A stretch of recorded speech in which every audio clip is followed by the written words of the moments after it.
Hello students, how are you all? I just hope that you all are safe at your places and you all must be studying at home. Now students, let's start our revision.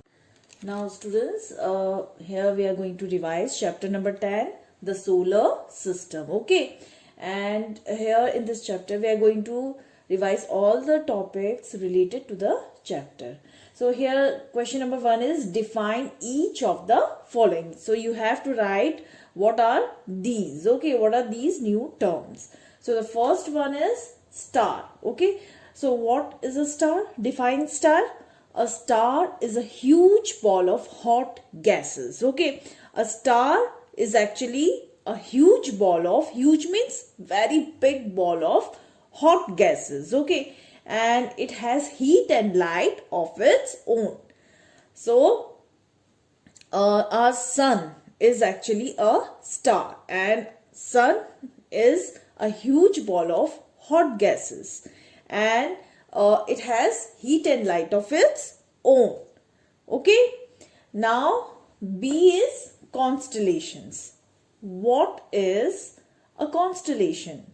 So constellations, they are clusters of, clusters means they are bunch of or a group of stars that form a definite shape. They form a different kind of shape or pattern in the sky. Okay, so they are called constellations, like Scorpio and the Great Bear.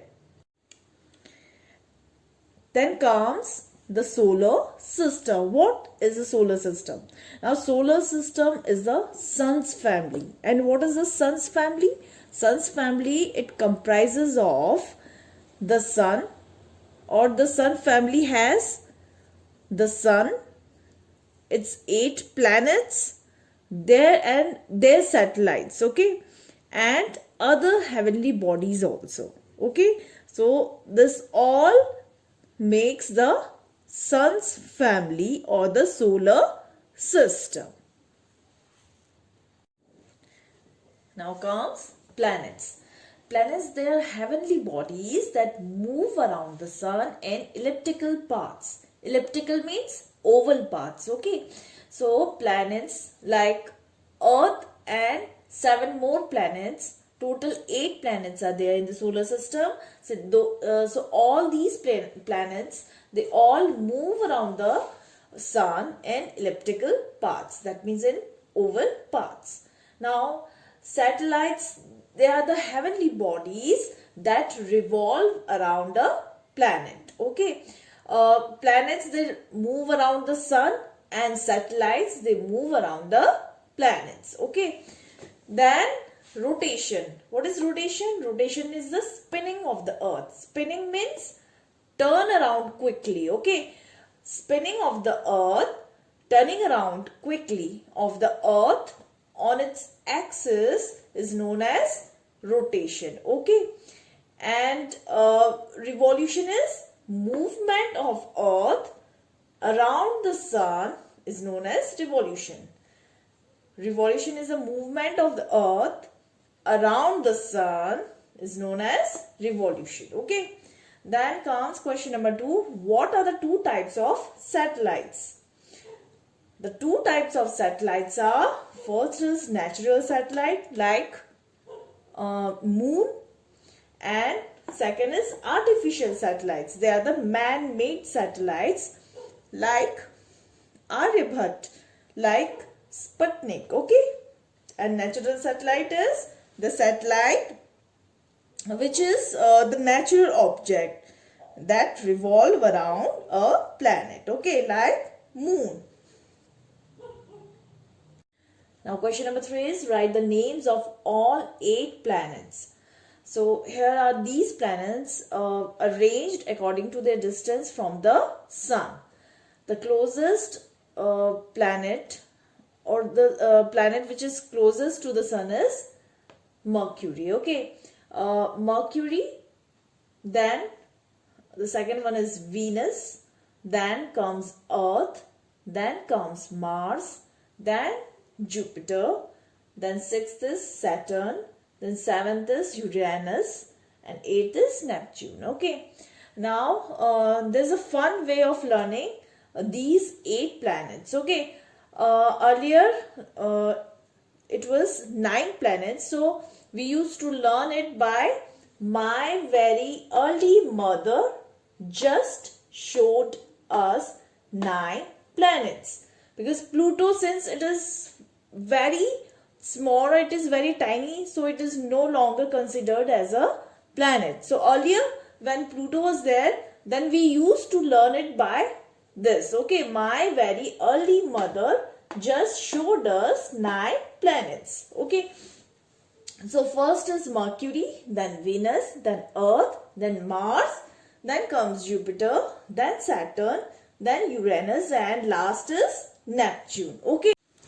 Now students, Mercury is the closest to Sun. Then Venus is the brightest planet. Earth is the blue planet. Mars is the red planet because of its color. Then Jupiter is the largest planet. Okay, it is actually very large, very huge. And Saturn, it is the planet with rings. This planet has ring around it. Then Uranus. Uranus is also known as ice giant. Okay, and the last one is Neptune, which is the farthest planet from the sun. Okay, these are the 8 planets. Now question number 4 is, how do satellites help us? Now satellites, they are the man-made or artificial satellites. Here we are talking about artificial satellites. Okay, so these satellites, they help in the following ways. The first one is by weather forecasting. There are weather satellites which help us by forecasting weather, then floods, then forest fire and glaciers. Okay, then the second one is in communication through mobiles. These days, you know, we all use mobiles, and it is possible because of these satellites. Okay, so there are communication satellites up there which help us in communicating through mobiles. Then third is, many programs on television are also broadcast with the help of satellites. So whatever TV channels we watch, whatever programs we watch on TV, it is possible because of these artificial satellites. Okay, now question number 5 is, if the earth stops rotating on its axis, now rotation of the earth causes day and night. Okay, so here's the question is, if the earth stops rotating, if it doesn't rotate, if it stops at a position, what kind of changes would you expect? Okay, then what would you expect, that what kind of changes would you see? Then the answer is, if this happens, then day and night would not occur. Okay, there will be no day and no night. The part of the earth facing sun will have day forever, and the part away from sun, which is on darker side, will always have night forever. Okay, so because of the rotation, because of the spinning of the earth, day and night occurs. Okay, now copy down all this.